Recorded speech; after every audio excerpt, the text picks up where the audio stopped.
Welcome everybody and welcome to this webinar of Manage Your Performance Nerves with me, Charlotte Tomlinson.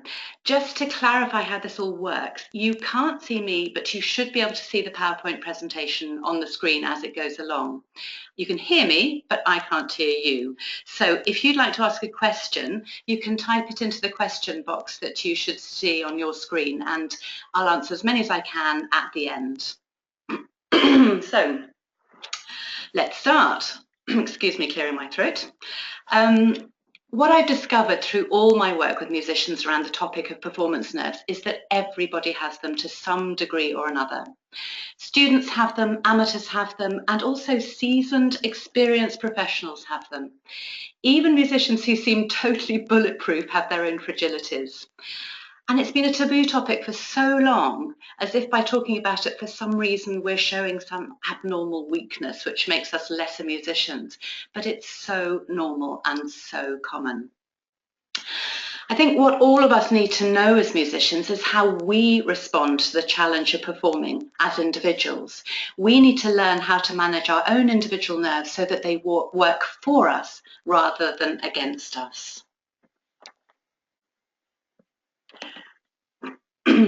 Performance nerves can come in all sorts of shapes and sizes and are very individual, as I've just said.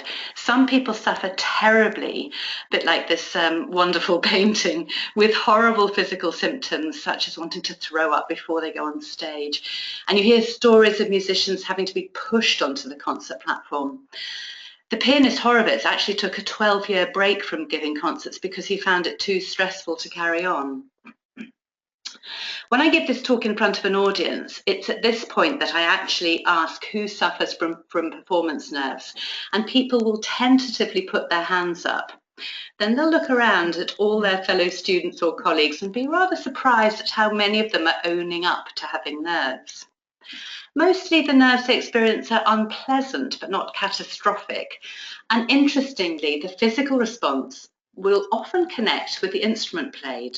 For example, a pianist might get sweaty fingers, a woodwind or brass player might struggle with their breathing, and a singer might feel tightness in their throat. Or equally, you can have physical symptoms that can be totally unrelated. Like somebody mentioned to me a while ago that she had a runny nose, or somebody else had a weird kind of facial tic, all sorts of crazy things. So also, symptoms that can be puzzling at first can also be a way of your body sort of supporting you. And there was a cellist that I knew, for example, who would feel completely sluggish for the whole day of a performance. And until she knew what was happening, she found that really distressing. And then she realized that when she went on stage, all the energy just sort of kicked into gear, and she recognized that what was happening was her body was shutting down so that she was focusing all her energy towards the performance.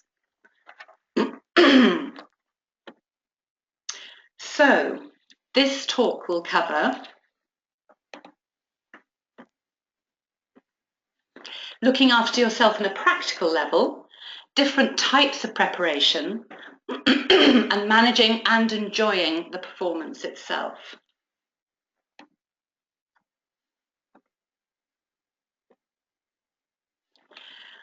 Fight, flight, or find a way. Manage how the body responds to avoid unnecessary stress. Now, this is interesting because it's what we're dealing with here is we need to know a little bit about the biological and physiological background of how our adrenaline works. We want enough adrenaline as performance, but we don't want too much. We don't want to be in this sort of horrible fight-flight situation where we feel as if we're dealing with sort of some kind of perceived threat, like this poor man who's being chased by a hairy mammoth, or sort of more realistically, if we were walking down a dark alleyway at night and we felt that somebody was on our heels, we would be in a real fight-flight situation, and it would be very terrifying. We're sort of really geared up to protect ourselves from physical danger. And what we can also deal with, the other side of fight-flight is also freeze, which is a kind of paralysis which can I've just sort of realised quite recently can actually show up as a sort of attention as performers or sort of subtle holding patterns. I think this can often be the case. So fight, flight, freeze, they're all things that we're trying to deal with physical danger. And this, what we need to know as musicians, is that this is not what we want, because it shuts down the creative part of our brain. And we just obviously don't want that when we're performing. So let me go through some sort of real basics for the seasoned performers out there. This is just a checklist to see that there are all the sorts of things that you're thinking about. And for teachers out there, I would really suggest sort of have a think about this in terms of what you can offer to your pupils who may not have even contemplated these things. So on the day of a performance, think about things like when you eat. Sounds very basic, but do your nerves and your nervous energy affect your digestion? Do you need to eat before you do a performance, or do you need to eat afterwards? Very often I would say, if I do a poll in an audience, that it's usually about 50-50, but a lot of people would much prefer to eat afterwards. I personally have to eat crazy amounts of food beforehand and during a performance. So if anybody ever comes to see me in an interval, I'll be eating. Then I have to eat afterwards as well. I don't quite know why, but it's as if, for me personally, I have to deal with food as fuel, as real energy. Rest. Be aware that you're putting your focus towards a performance and you need to gather your energy towards that time. So if you can just bear in mind that you don't want to do too much during that day. So I mean, sometimes you can't help it. Sometimes you're traveling, all sorts of things are happening, but don't do more than you would normally, and keep a sense of gathering your energy towards that focal point, whether it's in the middle of the day or in the evening. Breathing is a very, very common thing that people talk about in terms of performance nerves. Very obvious, but very, very important. And think back to when you actually last really did do this, just before you went onto the concert platform. When did you breathe? And try it. When I do this in front of an audience, again, I actually get people to stop at this point and do 3 deep breaths right in the middle of the talk. And it's very interesting because the whole room calms down. And it's a very, very valuable thing to do. So before, when you're waiting in, the green room, or before you're going on stage, give yourself that calm time just to take 2 or 3 deep breaths, and you'll find that physiologically and emotionally it'll really calm things. Then you've got the sort of physical tension side. So consider doing different stretches and really kind of rolling your shoulders around, yoga, anything that helps you free up and stop holding and kind of keeping sort of attention locked in your body. There's a wonderful one that I'm going to share with you, and it's a big shame that I can't actually see you or can't demonstrate this. So you're going to have to just imagine what I'm doing. So I'll describe it as much as I can. Stand with your feet firmly on the ground, flat on the ground preferably, and then shake your whole body. It seems a bit odd, and people will think you're being a bit crazy, but it's a very valuable thing to do, and I'll explain where it comes from. It actually comes from the animals in the wild. So for example, if you have a lion chasing a gazelle, and the gazelle feels that it's getting away, and the lion trips up or whatever might happen, the gazelle feels that it's getting away, it waits until it feels as if it's out of danger. When it feels as if it's out of danger, it will stand and then start doing this crazy shaking. And what it's doing is it's letting go of excess adrenaline. When it's done that, it just goes back to the herd as if nothing's happened. Now, we humans are a little bit too civilized to do that kind of thing. But it's a very, very valuable thing, and I'd highly recommend it. I did actually try this out recently. I had a couple of years ago, I had a very minor car accident, and I went into shock. And I recognized that 24 hours later, I was still in shock, and it was actually not really serving me at that point. So I sort of thought about this, and I wondered what would happen if I did this exercise, and I did it. And amazingly, the shock just dissipated within about 10 or 15 minutes. So it's a very valuable thing to do, either before a performance if you feel that you've got too much adrenaline swilling around, or after a concert where you can't quite come down from the high or the excess buzz. The key thing is that you need to know your own nerves, and you need to give yourself what you need, and you need to look after yourself in very practical ways. Now, this is very obvious. We all know that we need to prepare for a performance. We all know that we need to practice a lot, and we know that it's much, much better if we don't wing it. But I think sometimes, I think even for the seasoned performers out there, the experienced professionals, and I say this, doing this myself as well, it's very, very easy to kid yourself you're prepared when you're not. It's very easy to say, yeah, I know that. Oh, yes, it'll be fine on the night. That's the thing to be very, very careful about. And also for students and younger students, pupils, I don't think they really know until they learn how important practice is, and how important it is to prepare well in advance as well. So if you're a musician working with a pianist or other players, please, please, please make sure that you get music to them and you organise rehearsals well in advance. Being a pianist myself, I feel this very deeply. I've had many, many occasions when people, instrumentalists and singers, have thrown me music at the last minute, and it's very scary. It's really quite tough to be expected to be superhuman and either sight read or brilliantly or learn at a rapid rate. You know, you've got other things on, you might have other recitals on, you might have other things happening. So to all the instrumentalists and singers out there, be aware, please be kind to pianists, and give them lots of advance notice and music in advance, and organise the rehearsals well in advance. I think also this is something that's very important for children, and also particularly important for students. I think students really, really need to know this, that collaborating with other players needs to be done very well in advance, and lots of rehearsals. Equally obvious, I would say, is practice run-throughs. Everybody knows that it's very valuable to run through a programme in advance for the experience of performing. It's also very valuable to practice through in the venue, so that you get the feel of the place, you get the sense of the acoustic and what it's going to feel like. Likewise, practicing concert etiquette.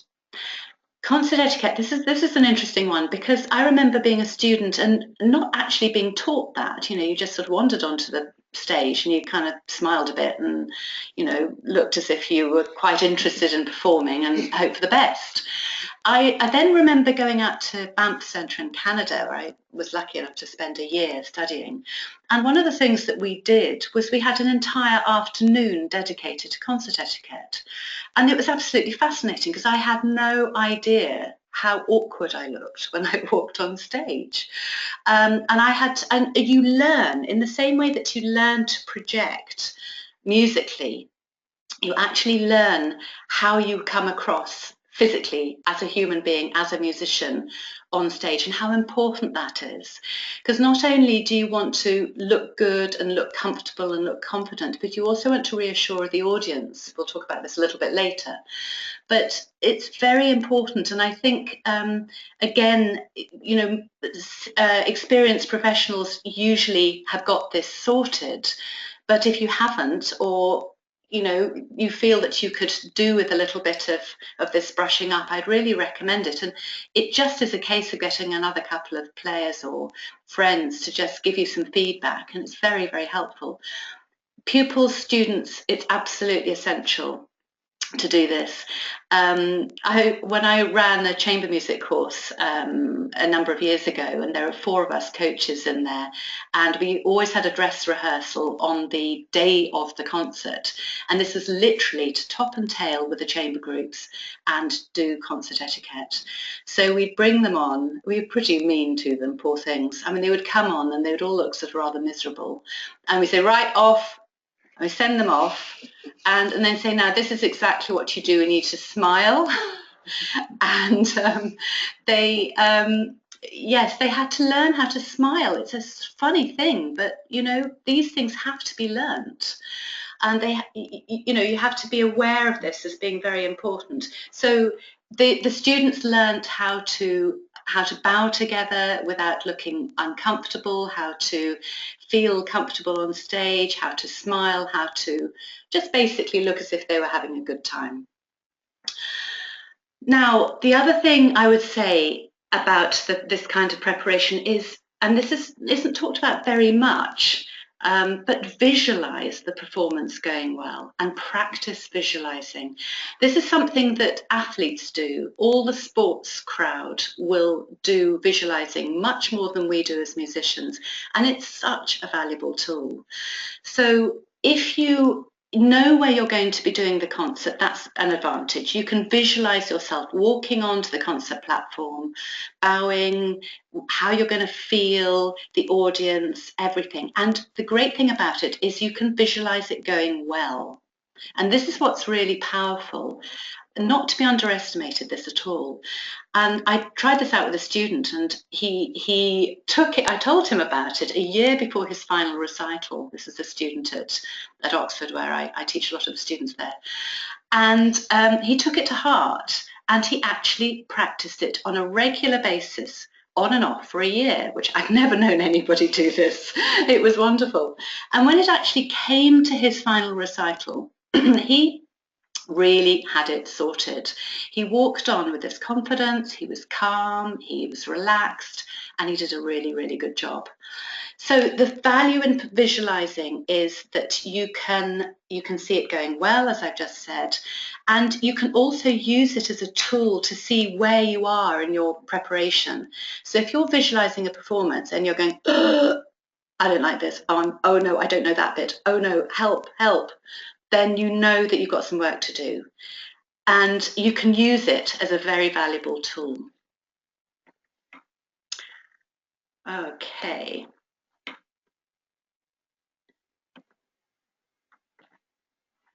The wonderful inner critic.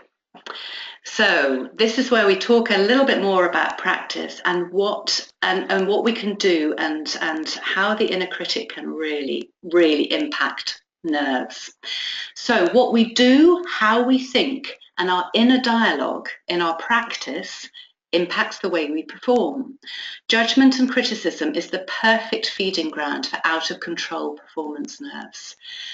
And this is a classic, and I think actually in some respects this is probably the most important part of the talk, and it's the thing that I see most out of anything, is people beating themselves up and saying they're not good enough. When you do that, when we do that, it's horrible for nerves. We don't feel safe. We need to build an inner environment of safety for ourselves so that we don't feel as if we're just kind of on edge and rocky. The other thing about this, about the inner critic, is that if we think we're not good enough and, we can't do it and we're playing badly and all of these things, the tendency is that we project this onto the audience. Okay, I don't feel good, I don't feel comfortable, therefore they are going to think that I'm no good. But it doesn't work like that. It rarely works like that. In terms of pupils, what I've discovered, pupils and students too, are pretty much nervous of anybody in the audience. They haven't yet discovered that the audience usually, almost always, I would say, are on their side. Professionals tend to be a little bit more savvy about that, but professionals, we get nervous of our colleagues.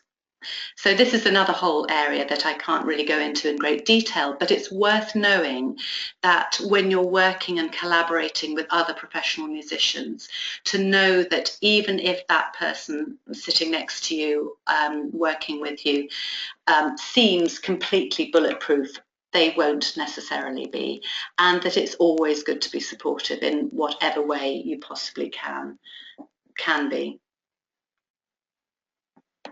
So how do we actually do that? And how do we do that in practicing itself?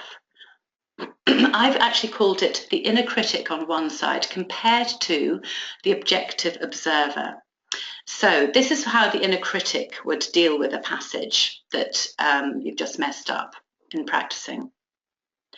Oh God, I'm such an idiot, I messed up, it's an F sharp, not a G, get it right, what a jerk. Okay, that makes you feel pretty awful. Now, there are alternatives here. This is what you could do. Oops, that was a G instead of an F sharp. Why did I do that? I think I need a better fingering. Good, that's better. Can you see how different that is?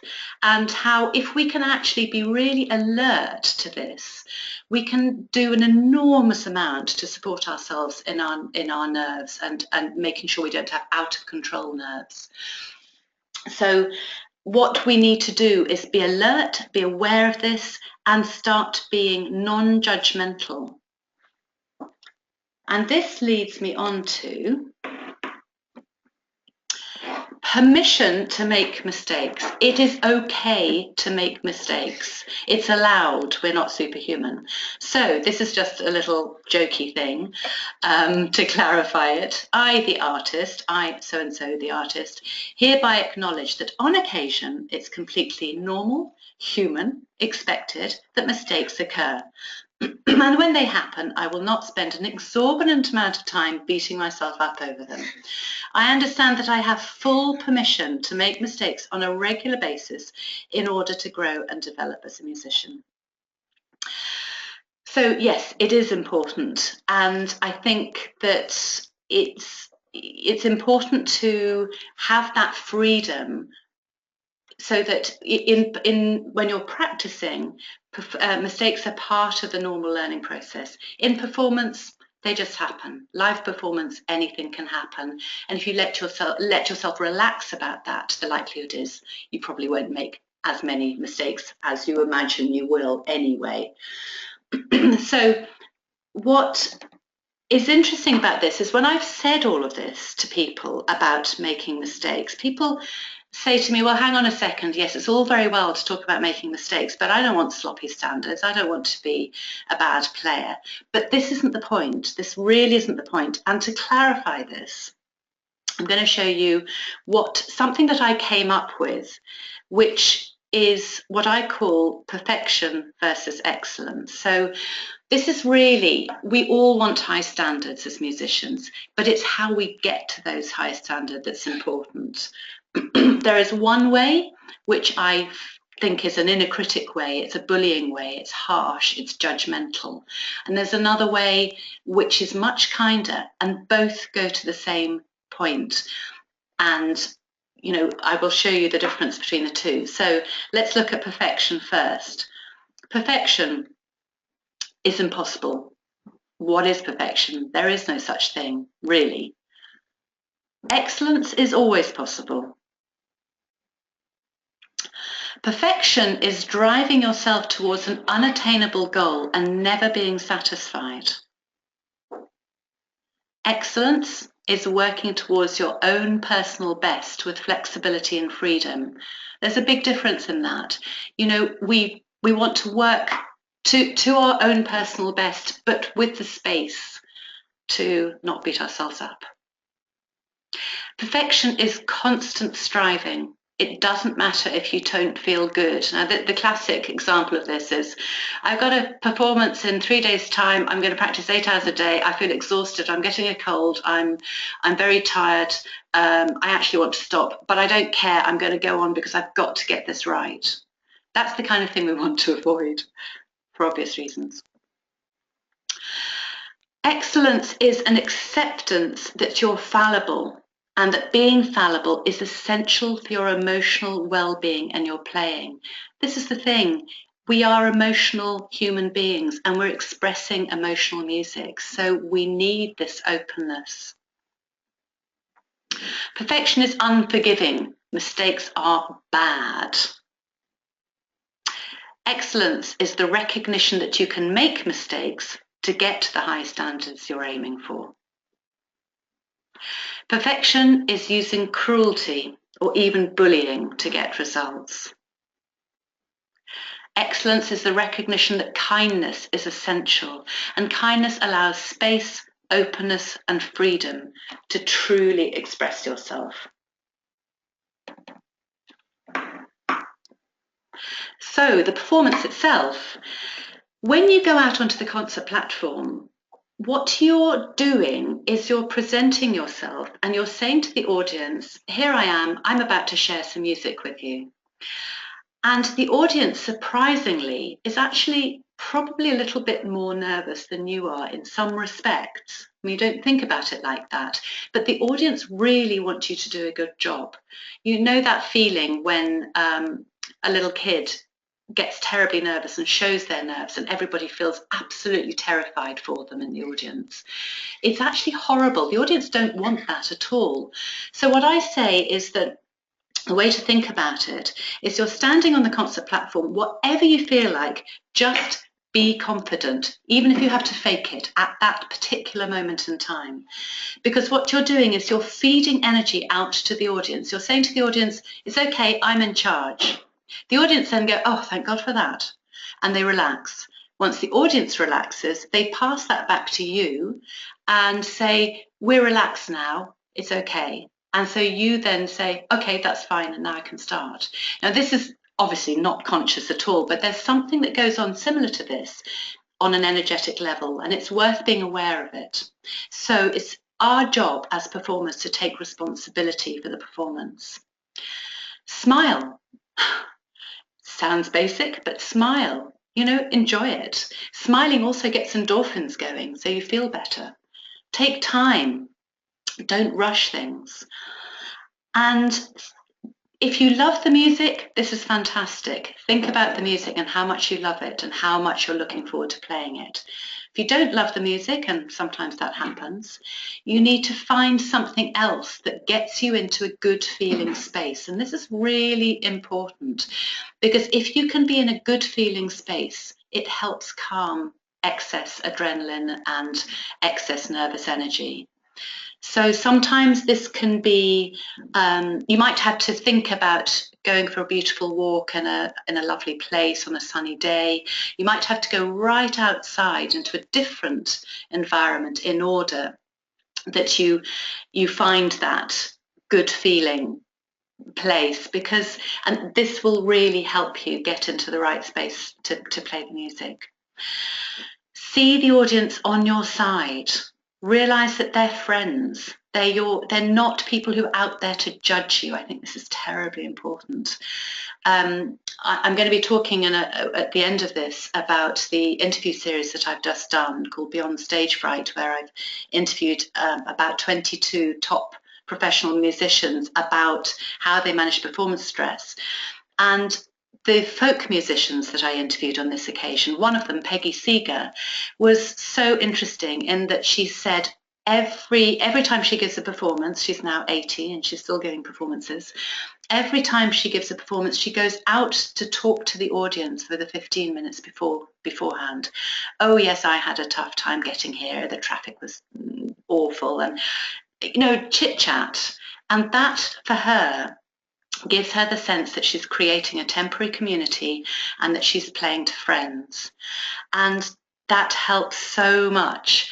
It's one of the reasons that I personally don't get particularly nervous when I'm giving these talks, because I feel as if I'm talking to friends. It's a different thing with as a pianist. I have different issues with that. I'll talk to you about some of those later. But when you can feel that the audience are your friends, it helps so much. And yes, managing performance disasters. I've talked a lot to all the people I've interviewed about performing disasters, and they come up with some amazing things. I'll tell you my one of my performing disasters. It was pretty ghastly, but I want to share it to show you how it can be possible to climb out of something that seems horrible at the time.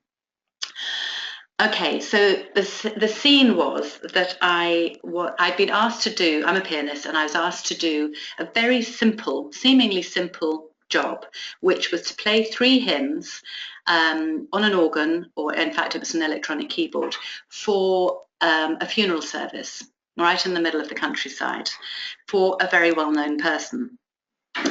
And I'd been invited by some very well-known, high-profile musicians, and those particular musicians said to me, "Please, can you make sure that you get the hymns sorted out beforehand?" And I thought, well, yes, I mean, hymns aren't really that difficult, but yeah, sure, okay. And so I found a hymn book with 2 out of the 3 hymns, and I thought, well, that's fine because, I've just had a quick look at those. It's really easy, and the other hymns bound to be in the hymn book in the church. So I arrived. I arrived at an hour beforehand, plenty of time to sort of, deal with any sort of tricky situations. Discovered to my horror that the reason why I was playing on an electronic keyboard was because there was no organ in the church. Therefore, there were no hymn books. So fortunately, I did have the hymn book and this is what the musicians who booked me were talking about. I did have the hymn book with the 2 hymns in, but I didn't have the third hymn, which was in another hymn book. And of course, to make things worse, I then was told that this was the person who just died. It was his favourite hymn. So, the expectations were building up. I was starting to feel more and more terrible. I had to ask a member of the grieving family whether they could find me a hymn book, which is not what I wanted to do. They then had to find somebody to go around by car to another church in another village, find the hymn book. They brought it back, by which time I was in a terrible state. I was shaking. I was feeling dreadful. Now, if you actually think about what this is, my inner critic was beating me up something rotten. I had pressure, expectations, inner critic, all kind of running riot. I had this terrible feeling of guilt that I was letting down the musicians who booked me, that they were going to think I was unprofessional. I felt terrible about not doing my preparation. All of these things, you can see the kinds of stuff that cause nerves, because it was actually a very easy job. Playing 3 hymns is not a difficult thing to do. Anyway, what happened was that I got the hymns. All these famous people, minor royalty, all started piling to the church. That also piled on the nerves too. And I didn't have time to play through that third hymn. It was okay. I could sight read. I could manage it. But I was shaking, and my breathing was really constricted, and I was feeling terrible. So I thought, okay, I teach people about this stuff. I need to really do this for myself. So what I did was have my 2 sort of my mantra for when things go disastrously wrong and you're right in the middle of a performance. The first one was that I had to breathe, and breathing is a physical and emotional calmer. So I was breathing slowly and deeply as I was playing the hymn. Then on an emotional level, I had to be kind to myself, because, I had already beaten myself up enough. And so I had to just find some way of reassuring myself and saying, it's okay. So for me, that was just saying, it's okay, it's okay, it's okay. It's as if what I was doing for myself was really the equivalent of a mother with a little kid who's just grazed his knee in the playground and has come running up and crying and just needs to be soothed. And so the mum just gives a big hug. So I was doing that to myself. And as I did that, I could feel all of this heightened adrenaline calming right down. And I managed, and it was fine. And nobody had any idea of what I'd been through. Even the musicians at the end who booked me had no idea at all. So I say that just because it's really important to find your own ways of managing things in the moment. And it's just very helpful. And also, we all go through this. Really, we do. So, there's another thing that I want to share, and this was inspired by Maxim Vengerov, the wonderful violinist, who I saw giving a concert, 2 concertos in fact, a couple of years ago. And I was incredibly impressed by the way that he performed and the way he played for the audience. And it struck me so much that I actually came up with another chart to describe the difference between what I call performing at and sharing with. And I think this is also key for nerves. So let me just go through this. Performing at is competitive, it's separate and divisive.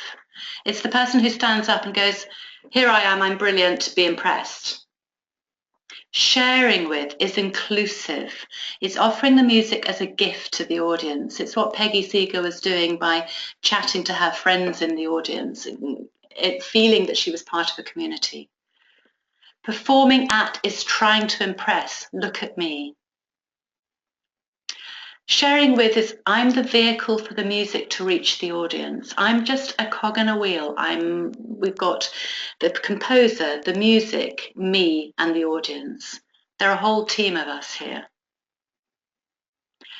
Performing at, anticipating failure triggers nerves. This is a little bit like the inner critic. If you feel you're going to do badly and you're worried about it, you get very nervous. Sharing with is the acceptance of fallibility, gives a greater freedom to express. Performing at is actually just trying to survive.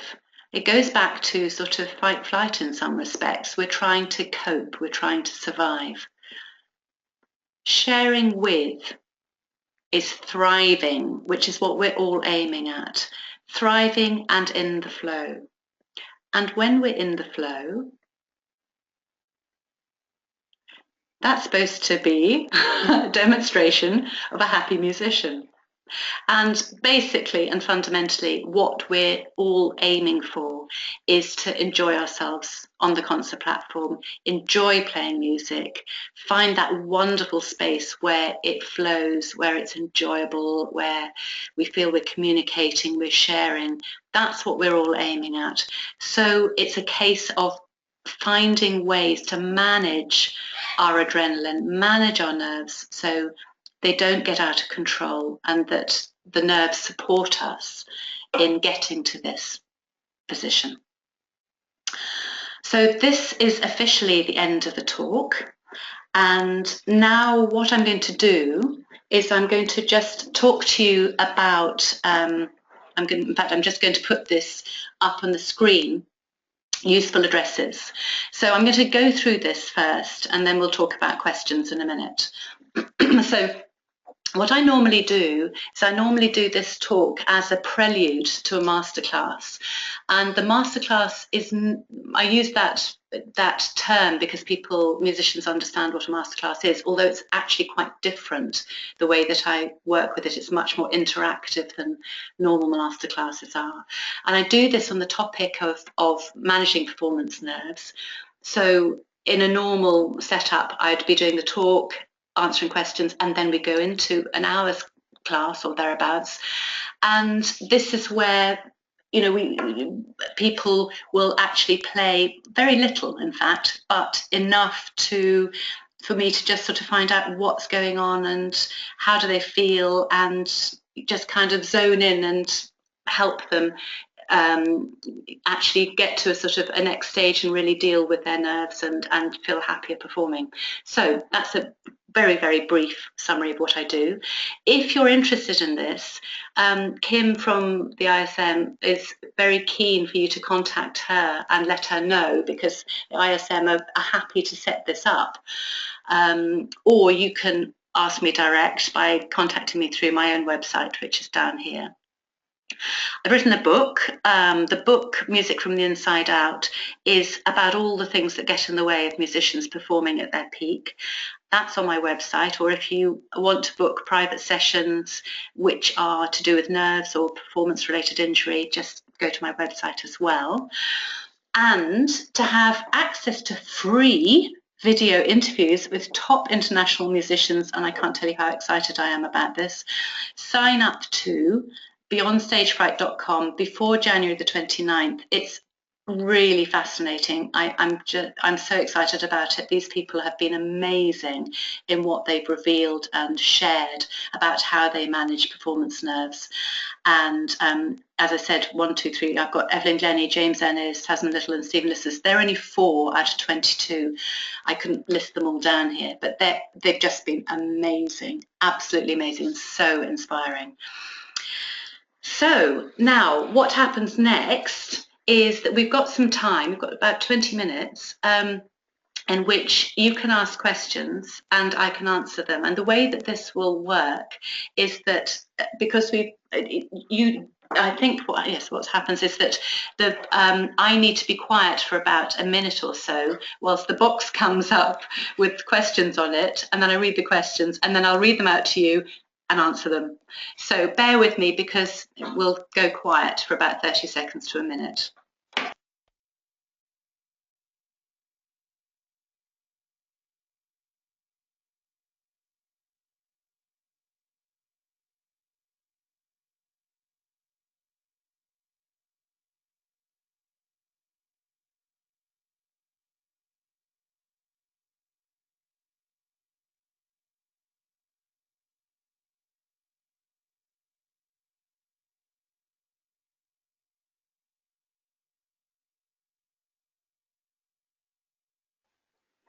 Okay, first question I got here is from Lucy Heyman. Do you have any experience of working with pop musicians? And do you see any differences between anxiety and classical and pop? That's a really interesting one because I don't specifically myself, I'm a classical musician, but I have interviewed folk musicians and jazz musicians for the series that I've done, the interview series. And yes, there are differences. And I would say it's probably toughest in the classical world because there's so many pressures and expectations and a sense of having to be right. When I talked to jazz musicians, they said that they found it really, really quite scary, the idea of right and wrong, whereas when they improvised, they had a much greater sense of freedom.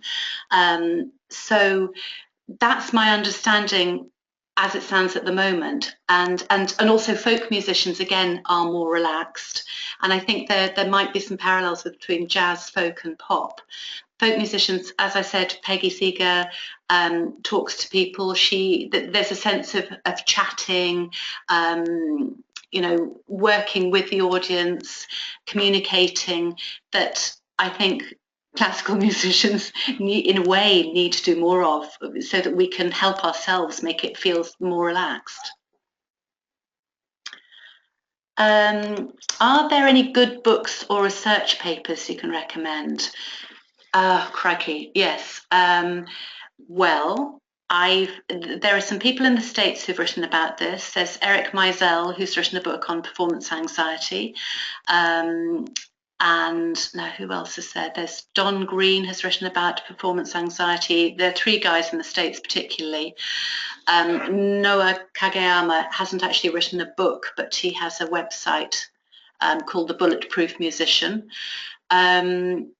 I am in the middle of sort of doing research on this myself, though. Well, there's my book that has a chapter on this, and also has a lot of things that relate, that feed into performance nerves.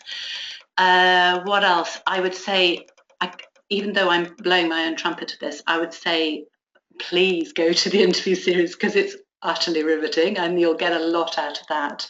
Let's see, what else have we got?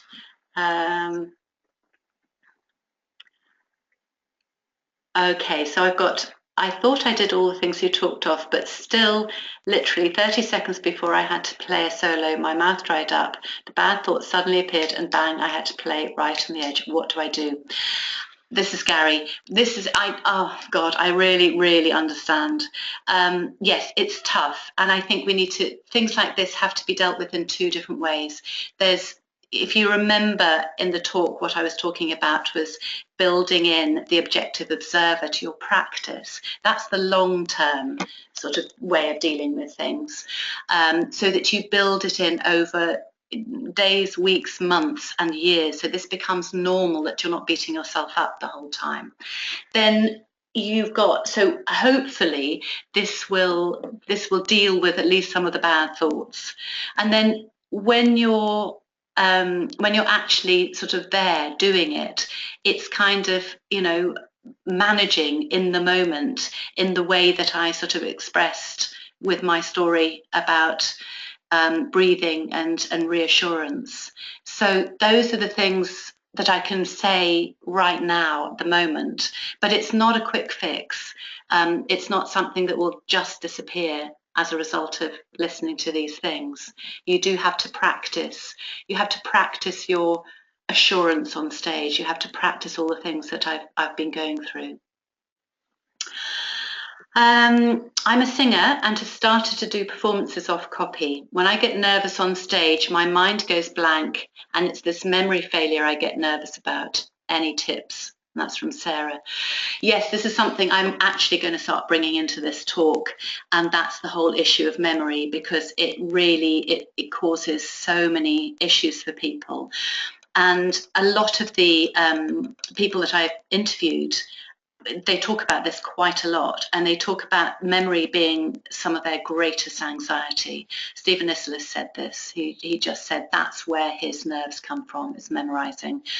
And in the previous series, Martin Roscoe, pianist, was saying that he's just starting to play from music now because he's had enough. Now, that doesn't help you because you're a singer. I realise that. And, I think it depends what the context is. In opera, obviously, you're having to do things from memory. In recitals, in other words, there are possibilities of not doing things from memory. But this is basically a whole sort of thing about how to memorize and how to build up your ability to memorize so that it's fairly solid, so that if you have a sudden surge of adrenaline in the moment, you're not going to be thrown. It needs a lot more time, but I hope that's a little bit of an answer for now.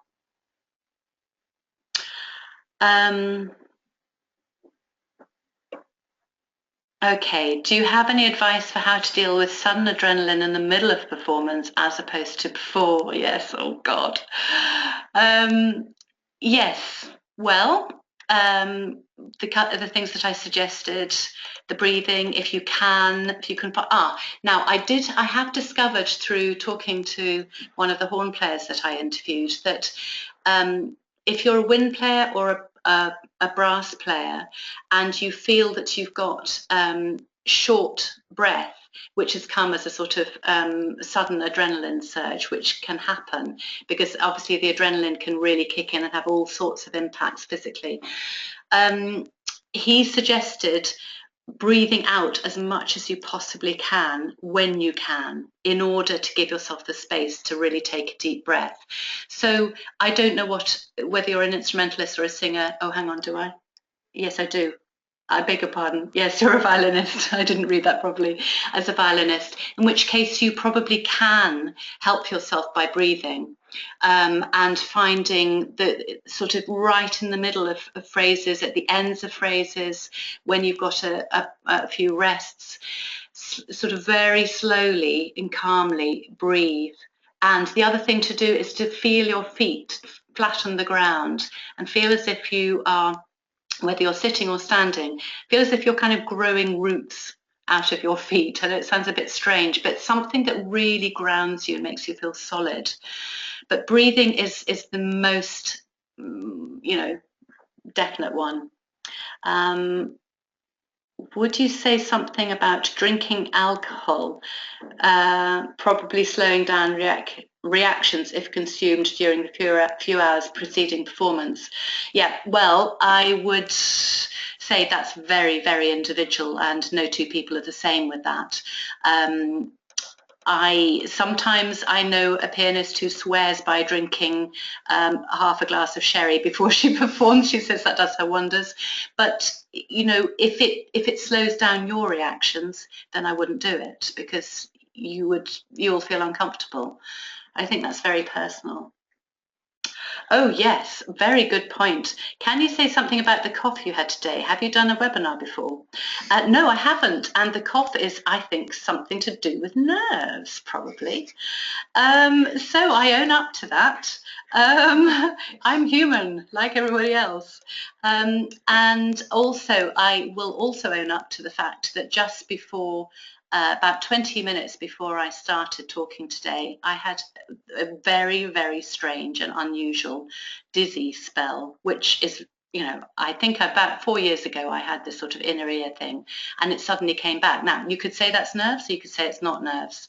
I don't know what it is, but there was a concern that I wasn't going to be alert doing this webinar, so I think the cough was connected to that. What else have we got? What do you say to pupils before their exams, particularly those who are extremely nervous and timid? Is that the same question? No. Particularly those who, okay. What I'd say to pupils before exams is that the examiner wants them to do well, and the examiner's they won't see that the examiner is their friend, but if they can see the examiner as somebody who's not an ogre, it can really help kids a lot. And again, breathing. I think the things that I've said already, actually, I think they all cover all those different things. There's a lot you can do to support children doing exams. I think also to feel that there is an anxiety about about expectations and about marks and doing well and all of those things. And if they can somehow feel that they're playing to friends or they're playing for fun, you know, this could help them a lot with an exam situation. Oh yes, Ian has said there is a book, The Inner Game of Music, which I found very helpful. Yeah, absolutely, I agree entirely. It was my starting off point, and yes, it's a good point because it's something that people might find very helpful. Do you have any advice on ways to approach building and developing actual performance experience to be able to practice dealing with nerves in situ? Annette, new solo pianist. Actual performance experience, field practice. Well, practice doing it. As many, I would say, as much doing it as you possibly can. There was an amateur pianist that I interviewed for this interview series who gave herself a year to try and get over her nerves and do a solo recital at the end. One of the things she found really helpful was going and playing at airports and stations, you know, where they have pianos in situ. And that was very, very valuable for her. And you know, there are pianos in St Pancras Station, there are pianos all over the place now. Give it a go, see what it feels like. Or just ask a very nice friend whether they can sit down and listen to you playing one piece so that you get that feeling, but it's also very safe.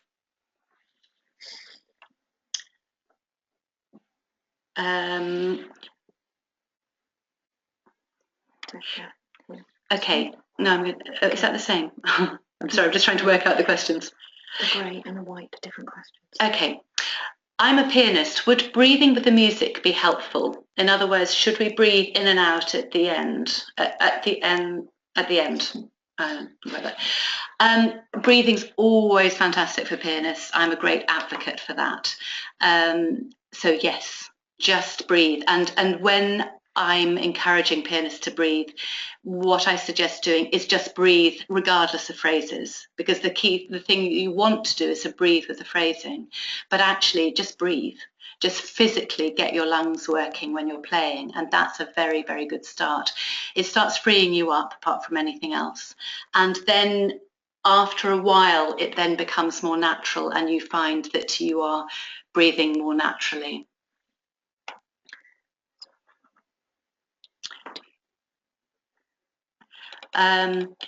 Where are we? Okay. I'm just trying to find the next question here. Would you ever recommend taking beta blockers? I think that's as individual as talking about alcohol. It's all of these things are very much dependent on the person. The amateur pianist who wrote a book, who I've interviewed, couldn't do anything without beta blockers, and she swore by them, and she said it helped get rid of the excess adrenaline that she found very disruptive.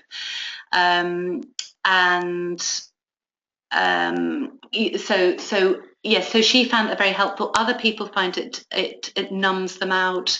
I think it depends on the situation. It depends what you feel. It depends. Oh yes, and also some people find it's very helpful for auditions where the nerves are very particularly extreme, but they wouldn't want to do it in a performance. I think just try it. Try what you know, what helps you and what you find works for you.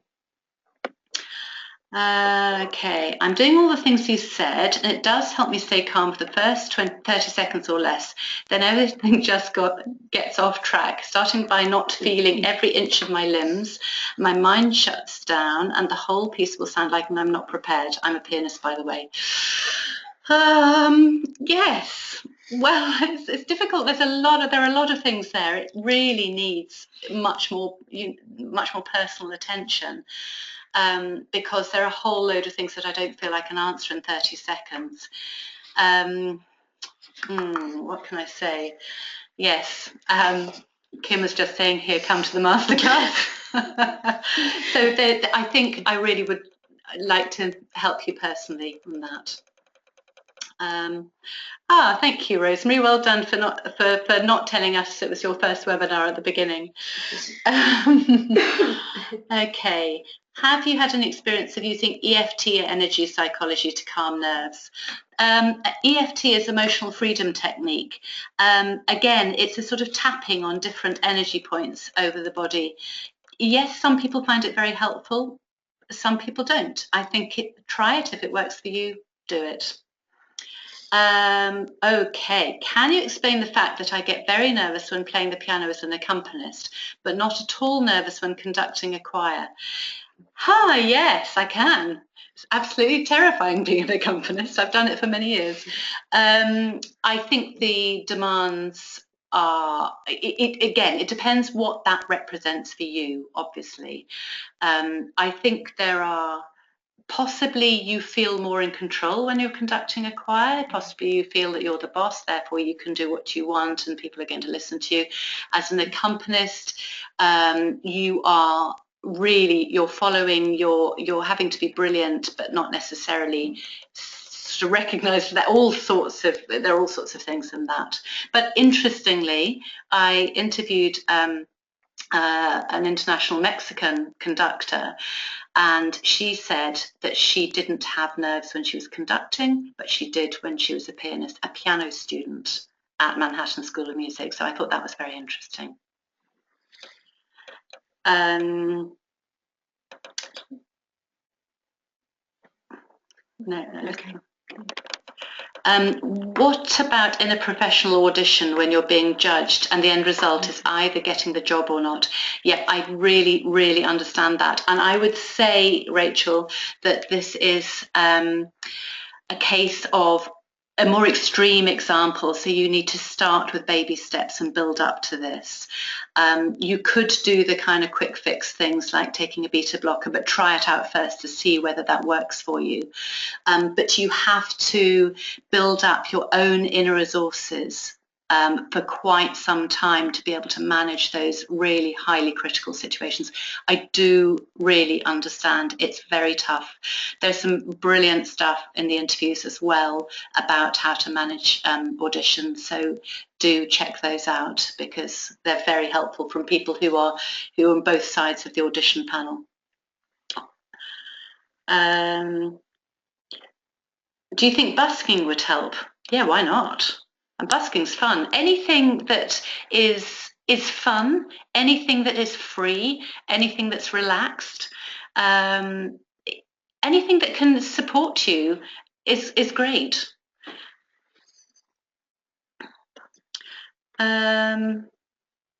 What about Alexander technique? What about hypnosis? All these things, I think, try them out. If they work for you, fantastic.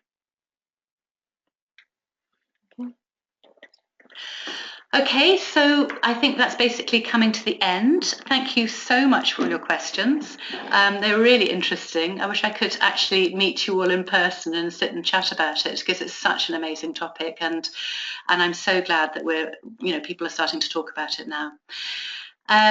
So just to remind you again of, Kim from the ISM has said if you'd like a masterclass, she will happily organise that on behalf of the ISM.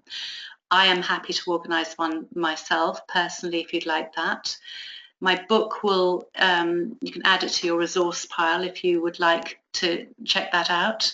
I do private sessions, and the thing I'm terribly excited about at the moment is beyondstagefright.com, which has got so much to offer and is coming up end of next week.